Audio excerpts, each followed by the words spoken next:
दोस्तों, एक कुत्ते ने यमराज को सुनाई मनुष्य की जीवन की कड़वी सच्चाई।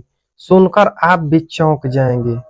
इस प्राचीन कथा में हम आपको बताएंगे कि कैसे एक कुत्ता यमलोक पहुंच जाता है और यमराज से शर्त लगाता है, और यमराज उस शर्त में कुत्ते से हार जाते हैं और फिर यमलोक के सारे नियम बदलने पड़ते हैं।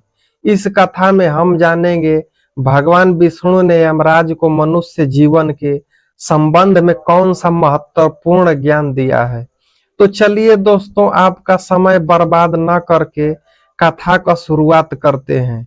अगर बोलते समय कुछ त्रुटि हो तो क्षमा करना। दोस्तों, प्राचीन काल में मध्य देश में एक अत्यंत शोभायमान नगरी थी। उस नगरी में एक धनवान सेठ रहता था।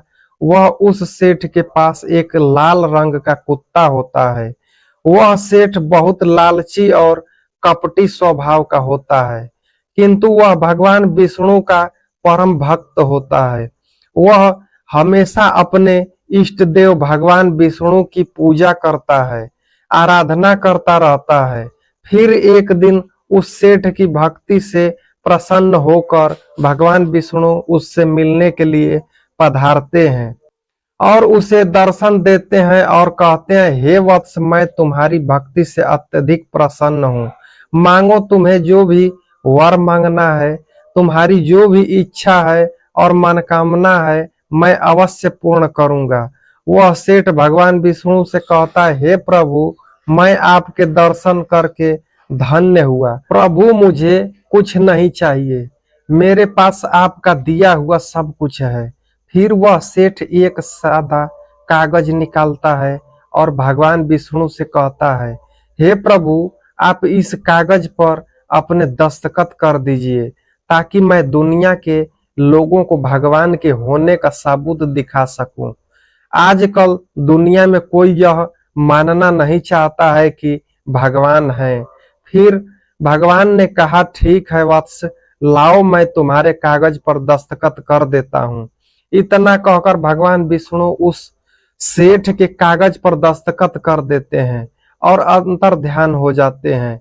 फिर वह सेठ उस कागज को हमेशा अपनी जेब में ही डालकर रखता था ताकि वह दूसरों को भगवान के होने का सबूत दिखा सके।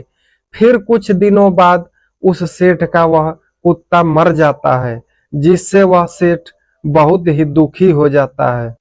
सेठ का कुत्ता मृत्यु के बाद यमलोक जाने लगता है। फिर यमलोक पहुंचने के बाद वह कुत्ता यमराज के सामने आकर खड़ा हो जाता है। यमराज उस कुत्ते का लेखा जोखा निकालते हैं और कहते हैं, हे स्वान, तुमने तो पशु का जन्म पाकर भी कोई पाप नहीं किया है। तुमने हमेशा अपने मालिक के साथ वफादारी की है, कभी किसी पशु पक्षी आदि प्राणियों को कष्ट नहीं दिया है। तुमने अपने सभी काम बड़े ईमानदारी के साथ किए हैं।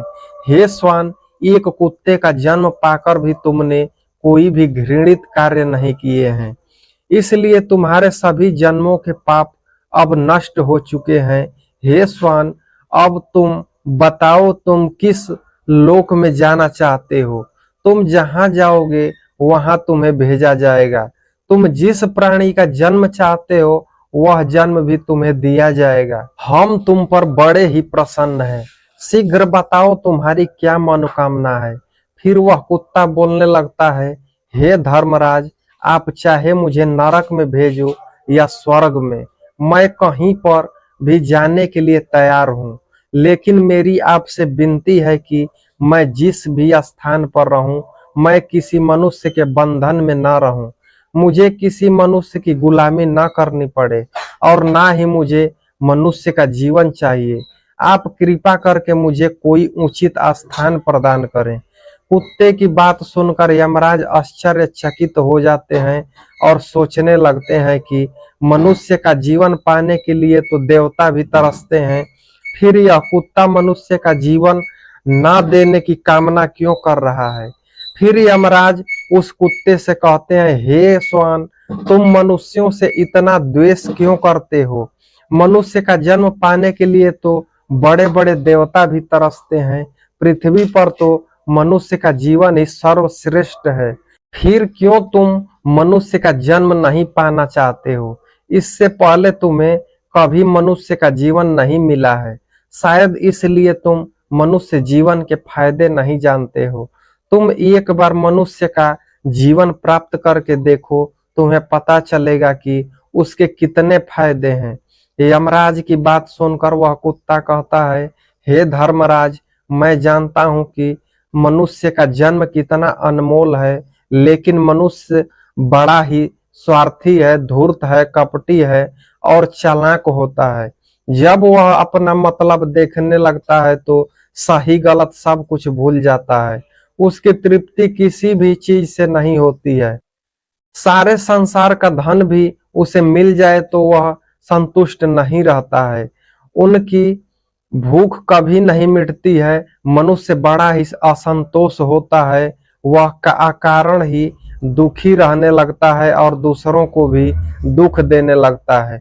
मनुष्य मुझ जैसे बेजुबान जानवरों को अपना गुलाम बनाकर रखता है और अपना काम निकलवाता रहता है। इतना ही नहीं, मनुष्य तो भगवान को भी धोखा देता है। इसलिए मुझे मनुष्य जन्म नहीं चाहिए। यमराज कहते हैं, हे श्वान, यह तुम क्या कह रहे हो?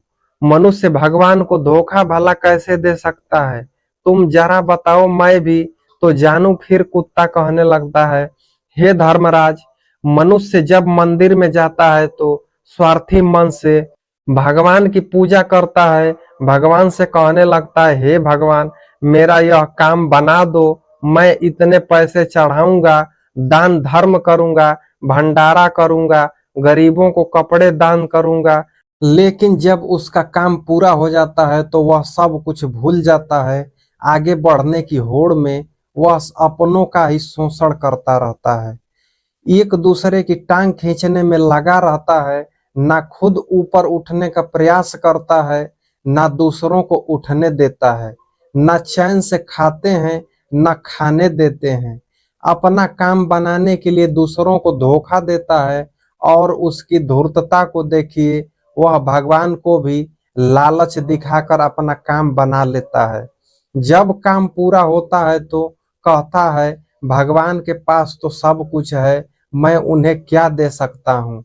इस प्रकार से कहकर वह अपनी बात से मुकर जाता है।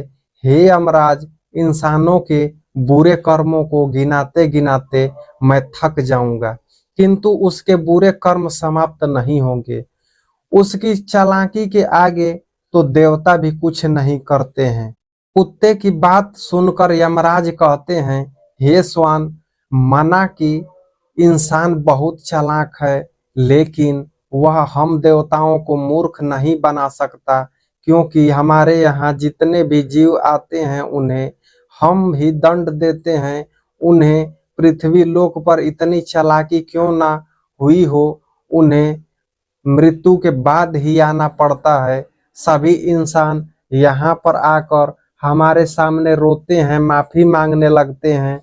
नरक जाने से भय से मेरे भयंकर रूप को देखकर थर थर कांपते हैं। सभी मनुष्य हमारे अधीन रहकर ही काम करते हैं। फिर वह कुत्ता बोलता है, हे धर्मराज, आपके पास जितने भी मनुष्य आते हैं वे सब मरे हुए होते हैं। आपका पाला किसी जीवित इंसान से नहीं पड़ा है। यदि आप किसी जीवित मनुष्य को यमलोक लेकर आओगे तब आपको पता चल जाएगा कि जीवित इंसान कितना खतरनाक होता है। उस कुत्ते की बात सुनकर यमराज को आश्चर्य हुआ और गुस्सा भी आ गया। वे सोचने लगे, यह तो हमारे यहाँ पर आकर हमारा ही अपमान कर रहा है। इस तुच्छ कुत्ते को दिखाना होगा हमारे सामने कोई इंसान कुछ भी नहीं करता है। इंसानों की चालाकी हमारे सामने नहीं चल सकती। इस बात को साबित करने के लिए यमराज अपने दूतों को बुलाते हैं और कहते हैं, हे दूतों, जाओ इस कुत्ते के मालिक को जीवित ही उठाकर यमलोक लेकर आओ। हम भी देखेंगे कि जीवित इंसान हमारे सामने क्या चालाकी करता है। अगर यह कुत्ता गलत साबित होता है तो इसे अनेक वर्षों तक नरक में डाल दिया जाएगा। उस कुत्ते को पूरा यकीन था कि एक अकेला जीवित मनुष्य स्वर्ग लोक में खलबली मचा देगा। फिर यम के दूत धरती लोक पर जाते हैं और उस कुत्ते के मालिक को अर्थात उस सेठ को चारपाई के साथ उठाकर यमलोक लेके जाते हैं। तभी बीच रास्ते में उस सेठ की नींद खुल जाती है और वह देखता है कि दो अत्यंत हष्ट पुष्ट वाले यमदूत से चारपाई के साथ उठाकर यमलोक लेकर जा रहे हैं। वह सेठ उन यमदूतों से पूछने लगता है, हे यमदूत, क्या मेरी मृत्यु नींद में हो चुकी है? तब यमदूत कहने लगते हैं, नहीं मनुष्य, तुम अभी जीवित ही हो। फिर वह सेठ कहता है, फिर आप दोनों मुझे कहाँ लेके जा रहे हैं? मैंने कौन सा पाप किया है?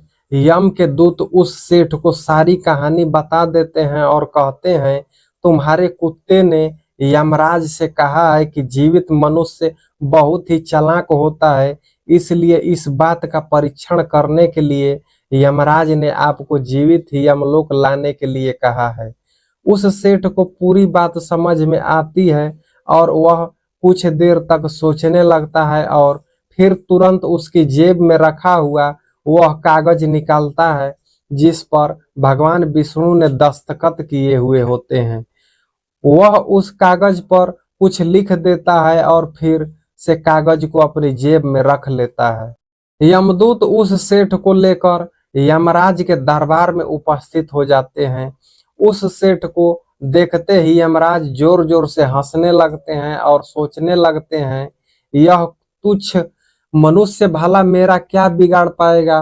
फिर वह सेठ जाकर यमराज के सामने खड़ा हो जाता है और अपनी जेब से वह कागज निकालकर यमराज को दे देता है।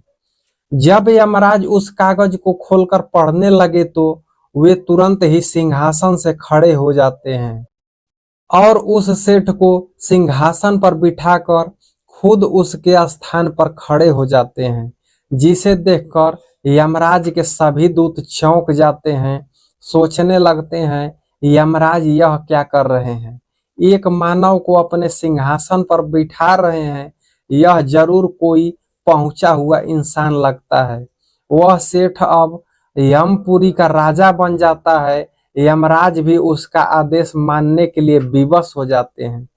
फिर वह सेठ सिंहासन पर बैठते ही यमलोक के सभी कानून बदल देता है और यमराज को ही यमलोक के द्वार पर पहरेदार बना देता है। फिर वह सेठ सोचने लगता है, जब मैं मर जाऊंगा तो मुझे भी यहाँ पर आना पड़ेगा और मेरे पाप कर्मों के कारण मुझे भी नरक में डाला जाएगा। इसलिए उस सेठ ने नरक में पड़े सभी प्राणियों को स्वर्ग में डालने का आदेश दिया और नरक का द्वार हमेशा के लिए बंद कर दिया। और फिर सभी यमदूतों को आदेश दिया कि आज के बाद किसी भी प्राणी को नरक में नहीं डाला जाएगा, सभी प्राणियों को स्वर्ग में ही भेजा जाएगा। सेठ के इस आदेश को सुनकर स्वर्ग के लोक में खलबली मच गई। सभी देवता हैरान हो गए, लेकिन वे कर भी क्या सकते थे? आदेश यमलोक के राजा ने दिया था, इसलिए चुपचाप सभी उसका पालन करने लगे। स्वर्ग लोक का संतुलन पूरी तरह से बिगड़ गया। धीरे धीरे स्वर्ग लोक में जीवों की भीड़ बढ़ने लगी। उनकी सेवा करके स्वर्ग लोक के कर्मचारी और अप्सराएं परेशान होने लगे और सोचने लगे, इतने सारे जीवों की सेवा कैसे कर पाएंगे। उधर वह कुत्ता सोचने लगा, यमराज को जीवित मनुष्य को यमलोक में लाना कितना महंगा पड़ गया। सेठ जी ने सब कुछ बदल दिया है, आखिर ऐसा कैसे हुआ? फिर वह कुत्ता अपने सेठ के पास गया और पूछने लगा, सेठ जी, आपने यह सब कैसे किया? अब तो आप यमलोक के राजा बन गए हैं, अब मैं सारे जीवन आपका दास बनकर रहूंगा। कृपया आप मुझे बताइए कि आपने यह सब कैसे किया। तब उस सेठ ने धीरे से उस कुत्ते के कान में कहा, जब मुझे पता चला कि मुझे जीवित ही यमलोक ले जाया जा रहा है तो मैंने भगवान विष्णु के दस्तखत किए हुए कागज पर यह लिख दिया कि जिस जीवित मनुष्य को यमराज लोक में बुलाया जा रहा है उसे यमलोक का राजा बना दिया जाए, यही मेरा आदेश है। उस कागज पर भगवान विष्णु के दस्तखत देकर यमराज को लगा कि यह भगवान विष्णु का ही आदेश है, तो उन्होंने बिना सोचे विचारे यही मुझे यमलोक का राजा बना दिया। सेठ की बात सुनकर वह कुत्ता बहुत खुश हुआ और सोचने लगा, इंसानी दिमाग चाहे जहां भी रहे खुरपात तो करेगा ही। इधर यमलोक का ऐसा हाल देखकर सभी देवता भगवान विष्णु से मिलने के लिए बैकुंठ चले गए और उन्हें सारी बात बता दी। देवताओं की सहायता करने के लिए भगवान विष्णु तुरंत ही यमपुरी में आए तो उन्होंने देखा कि यमराज यमलोक के द्वार पर पहरा दे रहे हैं। फिर यमराज के सिंहासन पर कौन बैठा है?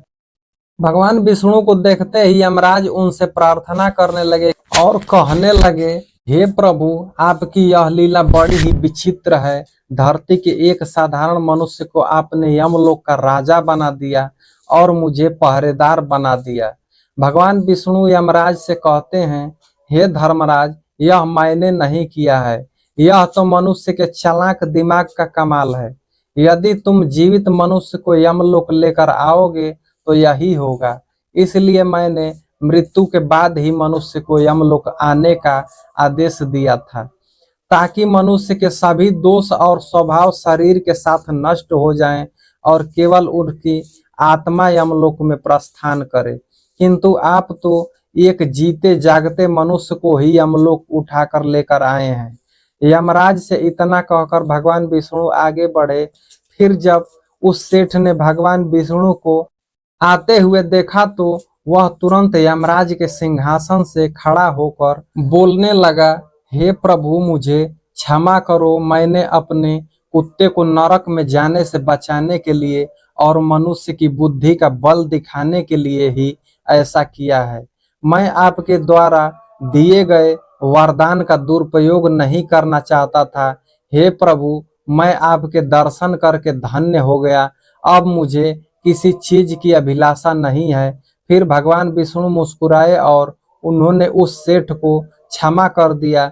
फिर वह सेठ धरती लोक पर लौट गया। भगवान विष्णु ने भी यमराज को फिर से यमलोक की गद्दी पर बैठा दिया और वे भी बैकुंठ लौट गए। यमराज फिर से अपने सिंहासन पर बैठ गए। तब वह कुत्ता यमराज से कहने लगा, हे धर्मराज, देखिए आपने जीवित मनुष्य की चालाकी, एक जीवित मनुष्य क्या क्या कर सकता है, इसलिए मैं मनुष्य नहीं बनना चाहता हूँ। मनुष्य जब स्वार्थी बन जाता है तो वह अंधा हो जाता है, उसे दोस्त परिवार दिखना सब बंद हो जाते हैं। लालच में वह धर्म को भी भुला देता है और अनिष्ट कार्य करने लगता है। जब तक वह शास्त्र अनुसार कर्म करता है तभी तक सुखी रहता है, और जब धर्म से विमुख हो जाता है तो क्लेश और बीमारियां उसे घेर लेती है और उनका पतन हो जाता है। फिर यमराज उस कुत्ते को क्षमा कर देते हैं, उसे स्वर्ग में भेज देते हैं और यमलोक के बदले हुए कानूनों को फिर से सही कर देते हैं। तो दोस्तों, इस प्रकार से एक कुत्ते ने यमराज को मनुष्य के जीवन की सच्चाई बताई है। यह कथा आपको कैसी लगी कमेंट करके जरूर बताइएगा। अगर यह जानकारी अच्छी लगी तो वीडियो को लाइक जरूर करें और अपने दोस्तों को जरूर शेयर करें। कमेंट में जय श्री कृष्णा जरूर लिखें, साथ ही चैनल को सब्सक्राइब करें। मिलते हैं अगली वीडियो में। आप सभी का धन्यवाद।